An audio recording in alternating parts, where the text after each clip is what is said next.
enregistrements retrouvés ne sont pas les seules sources confirmant l'événement auquel l'armée de l'air donne le terme d'incident. Le capitaine Daryl Clark était le pilote d'alerte sur la base d'Edwards ce soir-là.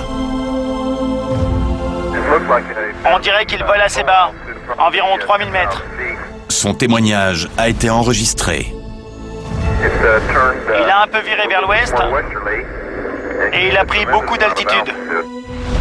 Après des dizaines d'années de silence, Clark ressent le besoin de témoigner de son expérience lors de cette nuit inoubliable dans une lettre à son épouse. Ce qui est important dans cette lettre, c'est que le capitaine Clark était l'officier en service le plus gradé cette nuit-là.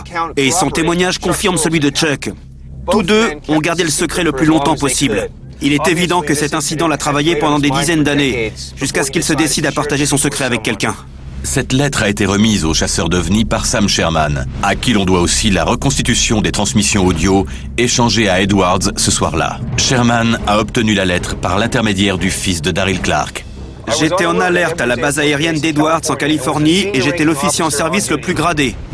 À environ 2 h du matin, j'ai reçu un appel du contrôleur aérien. Il m'a dit avoir des rapports sur des ovnis ainsi que des contacts radars. Ici le capitaine Clark, Alpha Lima. Ok, capitaine Clark. On a des rapports confirmés sur un objet volant non identifié dans votre secteur. Ok. Quand j'ai observé le ciel, j'ai repéré une lumière clignotante au nord-ouest de ma position, en mouvement vers le sud, à environ 300 mètres du sol, à une vitesse approximative de 550 km/h.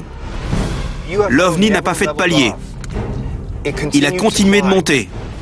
On aurait dit qu'il filait tout droit vers l'espace quand il est sorti de mon champ de vision. Signé Daryl Clark.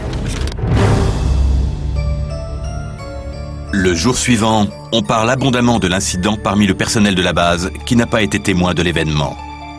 Le pilote d'essai George Merritt était en poste à Edwards à l'époque. Il se souvient de l'atmosphère chargée d'effervescence au lendemain de l'incident. Je m'appelle George Merritt. Je suis diplômé de l'école de pilote d'essai de la base aérienne d'Edwards. Quand je suis arrivé au travail ce jour-là, il y avait toute une agitation à propos de ces lumières mystérieuses qu'on avait vues au sud de la base jusqu'aux premières heures du matin. Tout le monde en parlait comme on parlerait d'une émission de télé de la veille. Tout le monde se demandait ce que ça avait bien pu être. George Merritt nous confirme en outre la raison pour laquelle il a fallu si longtemps à l'armée pour faire décoller un avion d'investigation. Ça remonte jusqu'au président. C'est au Pentagone qu'on détermine s'il s'agit d'une menace et si on veut lancer un chasseur équipé d'armes nucléaires pour identifier et abattre l'intrus. On prend ça très au sérieux.